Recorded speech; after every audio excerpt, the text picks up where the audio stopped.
알렙루야. 안녕하세요. 전 알렙TV의 알렙 목사입니다. 오늘 이 시간은 칼빈의 5대 교리 중에 제한적 속죄에 관한 이야기를 조금 하려고 합니다. 불신자들이 기독교를 비난하고 싫어하는 이유 중에 하나가 이 제한적 속죄이기도 하고, 또 이 교리는 교회 다니는 사람도 잘 이해를 못해서 이 교리 때문에 시험 들어 교회를 나가거나 혹은 신앙이 흔들리는 사람들이 많이 있죠. 그럼에도 불구하고 이 제한적 속죄가 이제 중요한 교리인데, 그러면 이 제한적 속죄를 왜 싫어할까?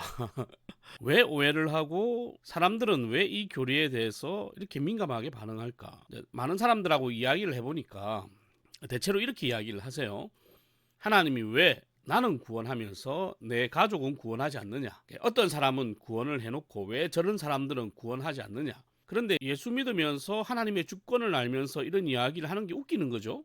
그래서 조금 더 들어가서 이야기를 해보면 자기 지인들, 친한 친구들 혹은 자기가 알고 있는 사람들 중에 구원 못 받을 사람이 있다라는 확신을 가지고 이야기를 하시는 거죠. 그런데 더 깊게 이야기를 해보면 이분들이 제한적 속죄에 관해서 오해를 하고 있구나, 잘못 인지를 하고 있구나라는 것을 알게 되었어요.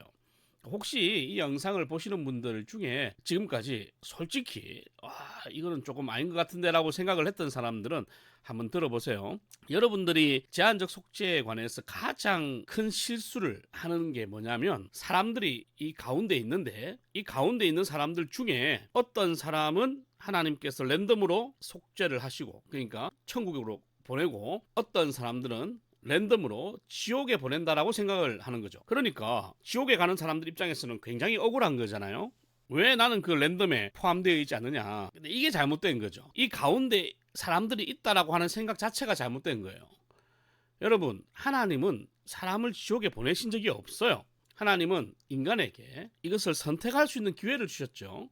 그래서 인간은 전부 다 지금 지옥에 가 있는 거예요. 여기서 있는데 일부는 이쪽으로 보내고 일부는 이쪽으로 보낸 게 아니라 다 지옥에 있다고. 지옥에 있는 사람 중에 하나님께서 택하신 사람을 건져내신 거죠. 끄집어내신 거예요. 그러니까 끄집어낸 사람들 입장에서는 불평하면 안 돼. 이 사람들이 왜 지옥에 남겨져 있느냐라고 불평하면 안 된다니까. 왜냐하면 이 구원받은 백성들도 원래는 어디 있어야 된다? 지옥에 있어야 되는 사람들이에요. 다 똑같은 인간들이야. 근데 그 중에 하나님께서 택하셔서 천국으로 옮기신 거라고요. 가운데 있다가 누구는 일로 가고 누구는 일로 간 게 아니라 원래 다 지옥에 있어야 되는데 그 중에 몇 사람을 택하셔서 천국으로 보내시는데, 이 사람들도 원래는 천국에 가야 될 사람이 아니라 지옥에 있어야 되는 사람이라고. 이해되세요? 그러면 아무도 지옥에 있다는 사실에 대해서 불평하면 안 되죠. 왜? 원래 그게 있어야 되니까. 그럼 천국에 있는 사람들은 왜 저 사람은 하나님께서 지옥으로 보냈냐라고 하면 안 돼요. 원래 지옥에 지 스스로 간 거니까. 그러면 천국 간 사람, 구원받은 사람이 해야 되는 일은 뭐냐? 감사밖에 없죠. 찬송밖에 없습니다. 그러면 또 이렇게 생각할 수 있어요. 아니, 그럼 다 천국으로 가면 안 되냐? 하나님께서 다 천국으로 보내면 안 되냐? 네, 그러시면 좋겠지만 그렇게 되면 이제 어떻게 되냐면 죄라는 게 없어지죠. 그 죄가 뭡니까? 인간이 하나님 앞에 복종하지 않는 것, 불순종하는 게 죄잖아요. 근데 죄를 지으면 당연히 하나님께 불순종했기 때문에 지옥에 가야 되는 건데, 천국으로 어차피 다 갈 것 같으면 하나님께 불순종하면서 살겠죠. 왜? 아무리 죄를 지어도 그게 죄가 되지 않으니까. 그러니까 마음껏 죄를 지어도 되는 세상이 되어버리는 거예요. 그러니까 죄에 대한 형벌은 존재를 해야 하나님의 공의 아래에서 우리가 살 수 있는 거죠. 이해가 되시나요? 모든 사람이 다 천국에 가기 위해서는 모든 사람이 다 죄를 안 지어야 되는데, 죄를 마음껏 지어도 천국에 다 가야 되면 이 세상에서 의롭게 살 필요가 없는 거예요. 다 죽이고 살면 되지. 돈 다 뺏고 살면 되고, 사기치며 살면 되고. 그래도 천국 가는데. 예수 안 믿어도 되잖아요. 천국 가는데.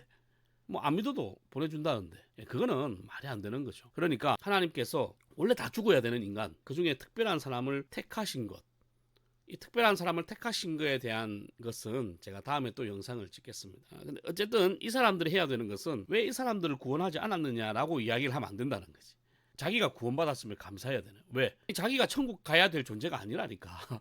이 사람들이 착각하는 게 뭐냐면, 내가 하나님의 자녀가 되고 구원받았다라는 게 나는 원래부터 천국 가야 될 인간이라고 생각을 해요. 말은 안 그래도. 그러니까 불평하는 거지. 왜 하나님께서 나는 랜덤으로 찍어놓고 왜 저 사람은 찍지 않았느냐? 이 생각 자체가 이미 틀렸다는 거예요. 원래는 인간이 가운데 있는 게 아니야. 원래는 전부 다 지옥에 있는 인간들 중에 우리를 택하신 것이다. 그래서 우리가 할 수 있는 것은 뭐다? 감사와 찬송밖에 없다. 요즘 그리스도인들의 입술에는 찬송이 많이 사라졌어요. 다 가요만 있죠. 우리 성도님들을 많이 만나보면 입에 흥얼흥얼 거리는 게 전부 다 BTS 노래, 자기가 좋아하는 가요, 뭐 이런 노래들이에요. 언젠가부터 성도들 입에서 찬송이 사라졌습니다.